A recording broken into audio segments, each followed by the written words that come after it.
We just finished our yearly star party, the Cherry Springs Star Party.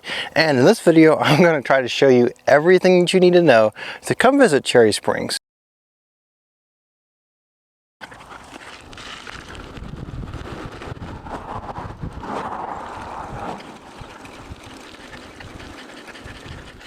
The road we just came down is Cherry Springs Road, and basically I was traveling east to west on my bike. Now, there's a fork in the road down here. It's like a triangle-based intersection. You'll pass right by that. You'll see the pavilion up on the right-hand side. And then as we turn around this way, you'll see the main directions here. So there is a short-term stargazing section on the right-hand side. If you're kind of new to astronomy, if you're not going to stay the whole night, just turn right, okay, as you're heading west. And of course, there's also the public program parking area. And the public program and parking area is where they hold events and stuff that anybody can come to, and you can leave and go whenever you want. Now, the campgrounds here, this is actually not the same campground as the actual astronomers overnight area, okay? So this campground will actually have fire pits. You can basically come here and camp, and you can come and go whenever you please. The astronomers overnight area is what it says. It's overnight. You come there at nightfall. You're not allowed to leave, because if you leave, you got to turn your headlights on, and that will of course ruin everybody's night vision.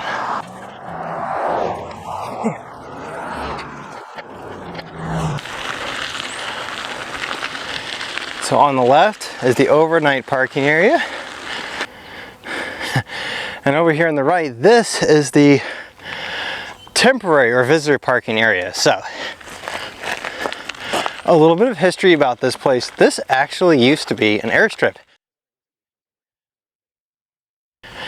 But you're going to see there's like a clamshell dome over here. And this is no longer in service, of course. But you would come pulling right here. And then over here, we have the public parking area.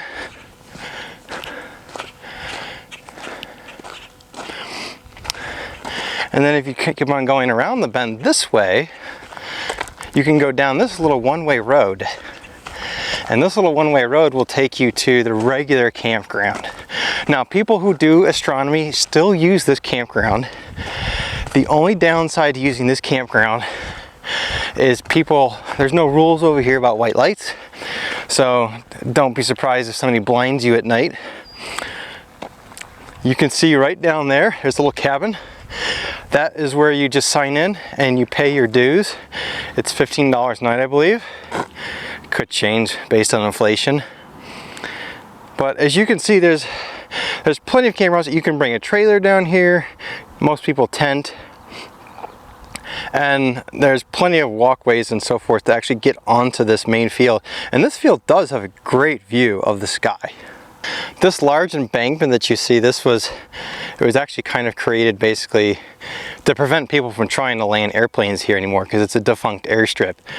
But also it's to keep people's headlights as they come and go from the public parking area from blinding anybody who might be observing out here. And also people that are still at one of the educational seminars that are often held out here. And now let's head over to the educational area.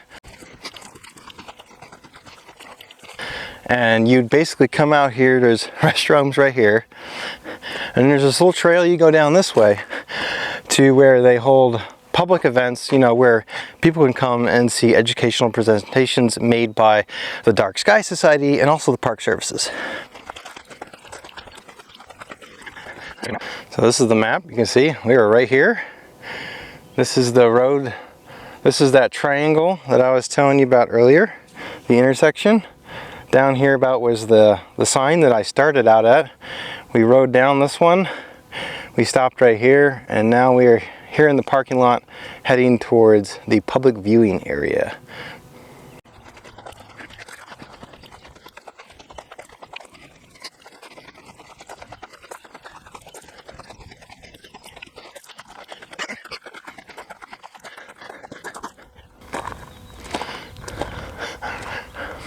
So when the Dark Sky Society has events here, often they will set scopes up on these pads. So there will be telescopes and so forth that you can see some of the heavens with here when they hold events. And you'll need to check their website to find out when those events are happening. You can see here's a big projector board up there where they give demonstrations and they show you the heavens. And of course there's seating.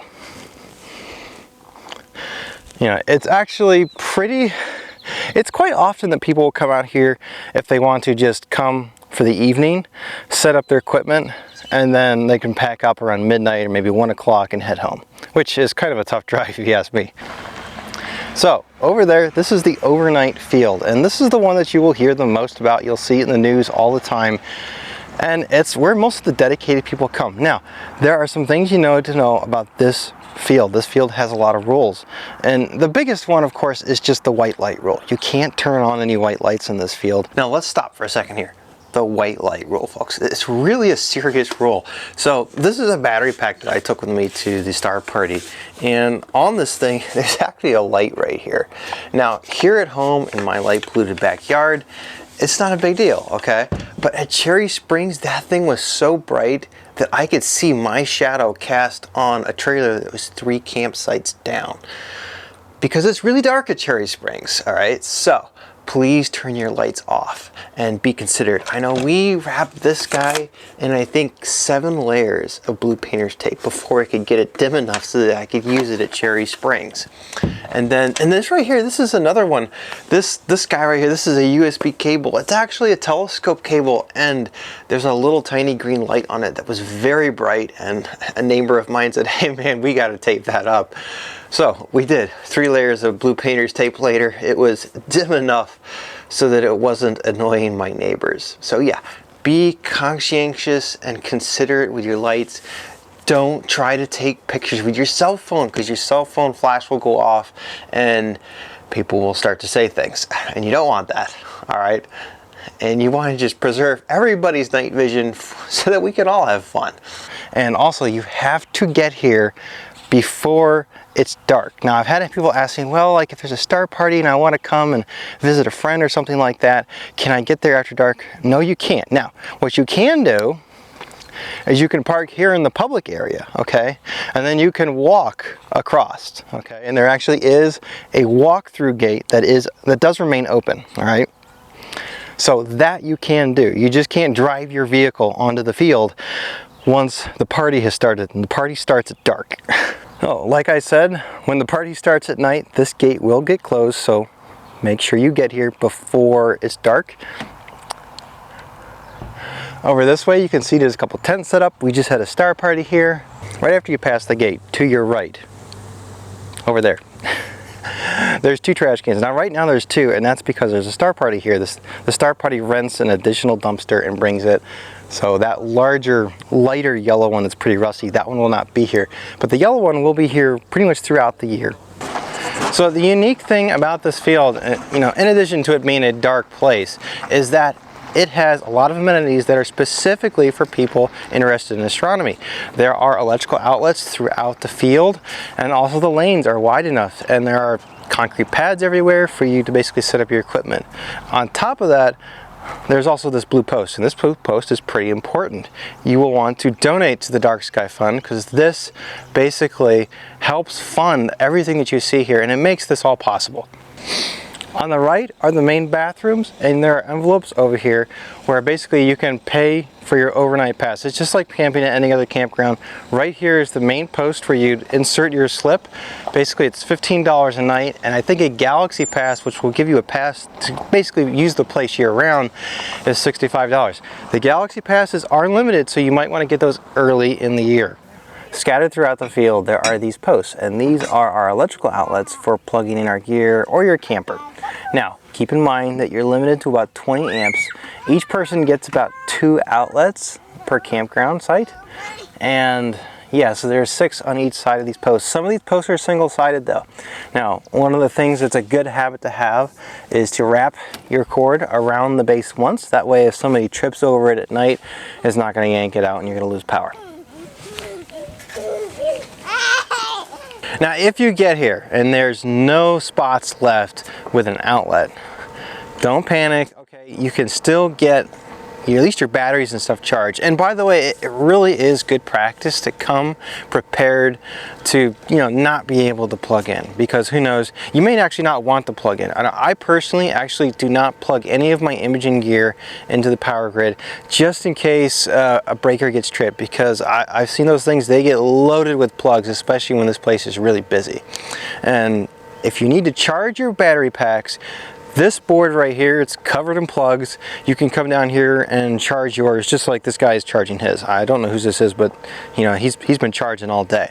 There's plenty of outlets here to charge. And by the way, if you drive an electric car up here, something like a Tesla or something like that, there's a 50 amp here as well, so you can get home, because there's probably no place in this county to plug in and charge besides this guy. So if you come in a trailer and you have sewage to dump, down there is the dumping grounds for your sewage. And as you can see, there's actually a line forming because today is the last day of the star party, so everybody's kind of heading out and they're dumping their sewage before they leave. So your gray water and your black tank, that's where you dump down there.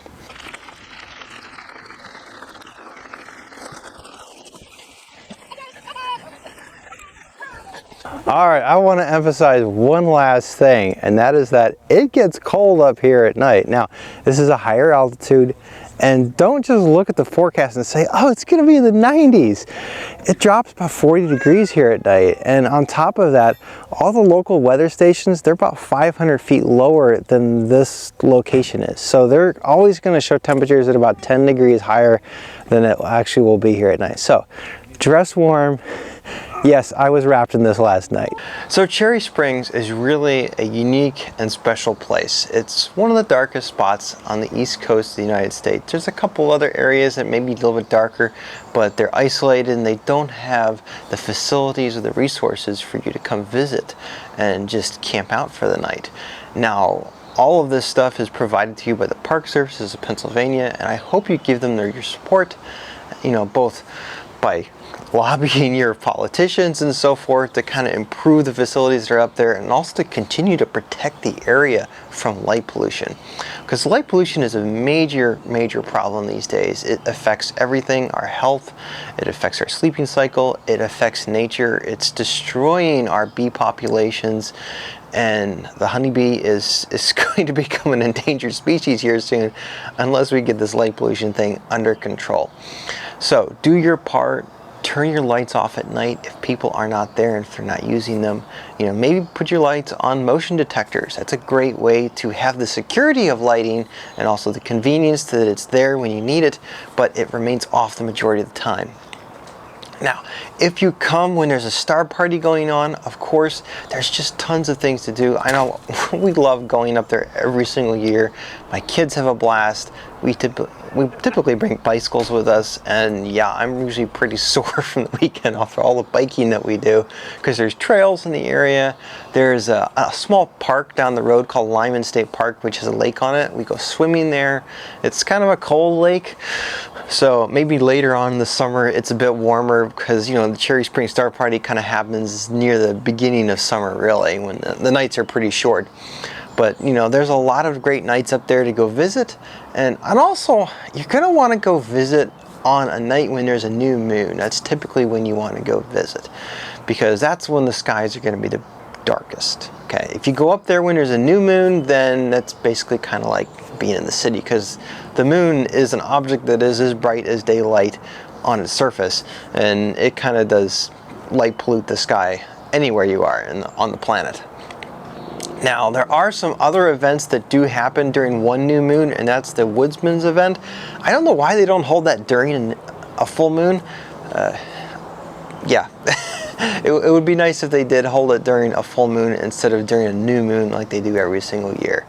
But anyways, I hope you enjoyed this video, that it encourages you to go to Cherry Springs State Park, that you are just respectful of like the light pollution thing. You know, just keep your white lights off. You know, if you're new to the hobby, you know, maybe go to the regular campgrounds that have fire pits that are on the northern side of the road, because you know that's where usually people who are a little bit less interested in astronomy go to, but they still want to see the stars. And that airstrip, by the way, it's got a nice view, okay? I actually ran into a couple who just took their sleeping bags and laid out there in the middle of the airstrip and slept under the stars and just kind of, you know, woke up every once in a while and gazed, went back to sleep, woke up every once in a while and gazed. And they said that that was actually a really magical experience. They were a younger couple. I remember those days with me and my wife before we had kids. But anyways, I hope you enjoyed this and you learned something.